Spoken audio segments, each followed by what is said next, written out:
Hello, my name is Brenton Harrison, and we're here today for the first video in our series breaking down some of the financial advice you see floating around social media.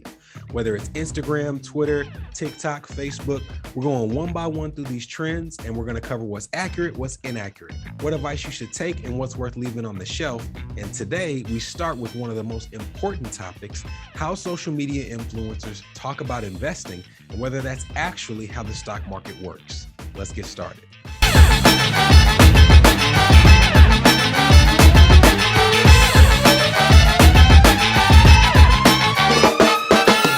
I'll get really quickly into why we're doing this series in the first place. I see financial advice being given all the time on social media, whether it's a social media influencer, a CPA, a financial advisor, or someone who just found a financial tip that they think is worth sharing. And to me, I think a part of that is great to see, right? There should be far more opportunities for people to gain financial literacy than there are in this country. As a matter of fact, there are only a handful of states who even require financial literacy to be taught before people graduate from high school, which is insane. Not that it's not worth understanding math and calculus and science, but if this is what people are dealing with, no matter your industry, finances should be something that are taught. So conceptually, I love the idea of people getting on social media and having something that they feel works in terms of money and telling someone else what they did. But when you look at the sheer volume of advice, I always wonder, if I didn't work in finance every day, how would I be able to filter through what's accurate and what's inaccurate, what's right and what's wrong? Maybe some things are accurate technically, but they're lacking in context. But if you don't do it every single day, how do you know? So that's why we're doing this series. And I'll tell you, originally, it wasn't going to be a series. It was going to be just one long video on social media trends. But because of the length of that video, we're going to break it up into smaller, bite-sized bits of information. And we're releasing one video per week for the next 4 or 5 weeks. We're going trend by trend. Now, I'll tell you what this series isn't for. It's not about disparaging anybody. It's not about starting a fight with anybody online. This is literally just me trying to make sure that we have some context for what people are sharing online. So I will share some social media profiles, but they'll all be blacked out. Again, this is just about what was shared in terms of the advice and how we can figure out whether it's accurate or inaccurate. I see a lot of people talking about investment returns online, and some of them are great. Like, I follow some incredible accounts online.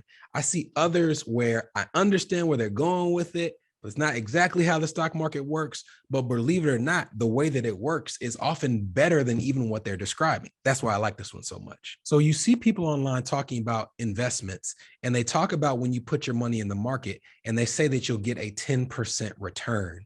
And to me, what that lets me know is they are not quite clear on the difference between a 10% return and a 10% average return. And it's not that the 10% number is wrong. Historically, the stock market has averaged around 10%. When you hear someone say that the stock market averages 10% per year, you know that 10% average does not mean 10% every single year.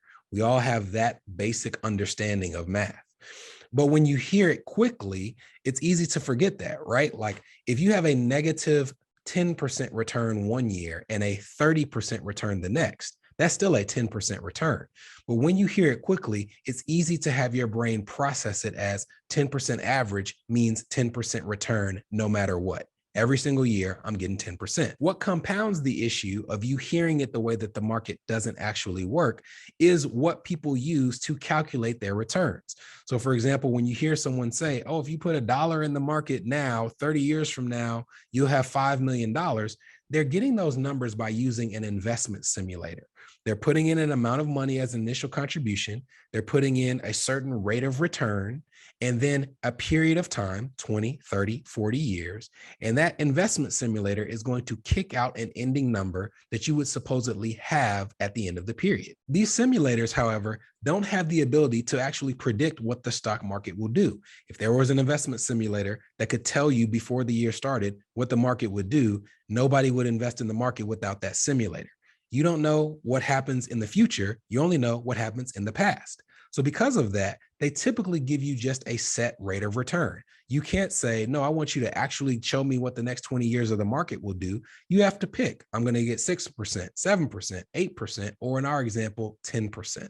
Let's look at the returns over a 10-year period ending in 2010 for the S&P 500, which are the 500 largest companies on the US stock exchange. And I choose these 10 years because it represents one of the worst decades for the S&P 500 in recent memory. It had huge losses in the early years and the Great Recession in 2008.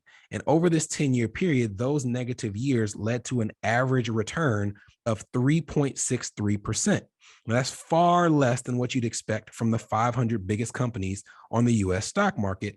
But to me, it leads to the perfect explanation of how to use basic investing tools to your benefit and what can happen if you misunderstand the power of averages. The risk of misunderstanding these averages is it can make you overconfident. If you think the market returns 10% every year instead of averaging 10%, it can give you a false sense of security. That false sense of security can lead to things like you plopping money in the market, expecting that 10% return, and never following up by consistently contributing. And the market will reward you when you consistently contribute. But when you don't, you can have a much more negative outcome than you're expecting in decades like what we're reviewing. Let's look at an example of what you'd have at the end of this decade if you put $10,000 towards the S&P 500 that generated a 3.63 return on average, as opposed to you putting $10,000 in an investment that gave you 3.63% every single year. As you can see, investing $10,000 in a tool that generated 3.63% every year led to a return almost 30% higher than what this person would actually receive if they put their money in the S&P 500, which averaged 3.63% over this same period. But unfortunately, many investment simulators, they only show you the higher number that comes from investing at the same return every single year, which leads to that false sense of security and the prospects for your investments. And since many people don't understand this shortcoming, they take their average return, they plug it into a calculator, and they make posts like this.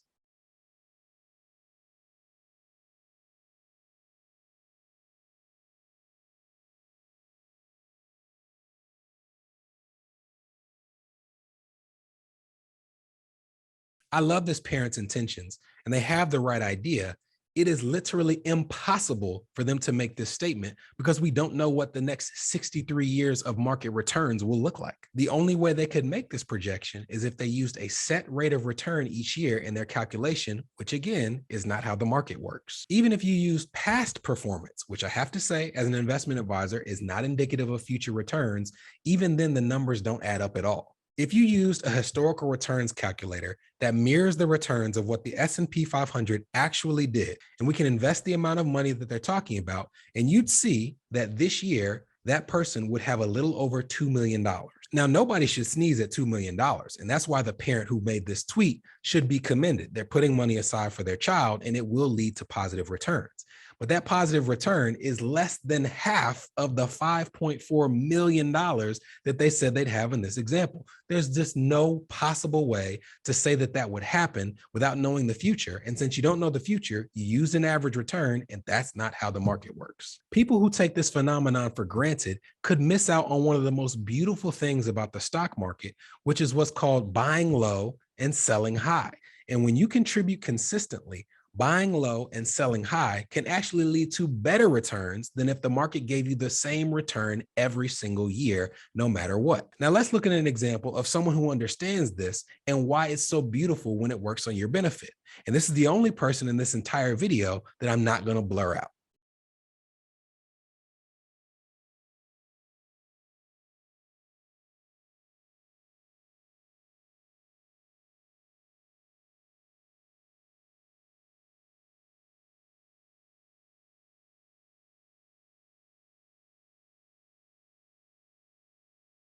So the stock market rises and falls, but as it rises and falls, if you invest the same amount of money every single month, you're going to buy at hopefully the lower average cost, right? If I bought some when it was up here, but I put the same amount of money when it was down here, then hopefully during those low periods, I'm going to get some steals, right? I'm going to buy while the market is low. And if I look back on a long period of time, hopefully the average price I paid for my investments will benefit me. And this concept is called dollar cost averaging.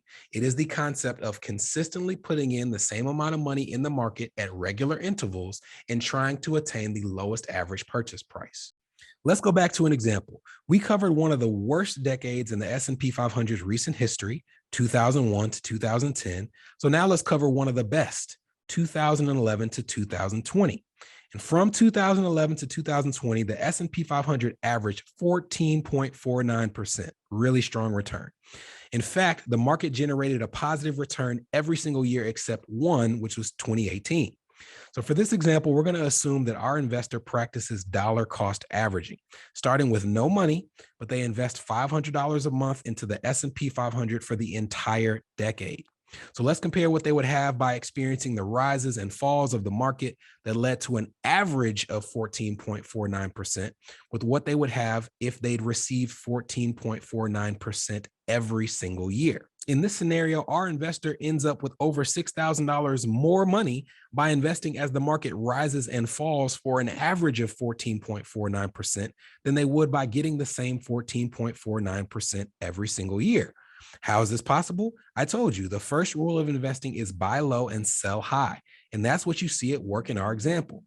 Every investment has a cost. And when the market goes down by 4.38%, as it did in 2018, the price of those investments went down as well. But by contributing the same amount of money, no matter what, our investor was able to buy more shares in the down market than they could if their invested had earned that 14.49% positive return, which would have increased the price they paid for these investments. So in 2019, when the market experienced a huge rebound of 31.49%, our investor in this example in the actual market owned more shares because they purchased while they were low, and those shares growth outpaced what they would have had there never been a market loss. It sounds crazy, but this is how the market works. It's how dollar cost averaging works. And once you understand it, you'll never forget the difference between the stock market giving you a 10% return and the stock market averaging a 10% return. In some cases, you actually want the market to give you a loss so that you have the opportunity to buy low. So go forth and use this new knowledge to your benefit. I hope you enjoyed this first installment in our series on financial trends that you see on social media. Once again, my name is Brenton Harrison, and I hope you tune into next week's video where we talk about the trend online of people starting a business with no legitimate purpose and using that business to try and write off expenses in their personal life. If that description doesn't sound familiar to you, you might know it better by the name LLC Twitter. We're talking about that next week, and I hope to see you then.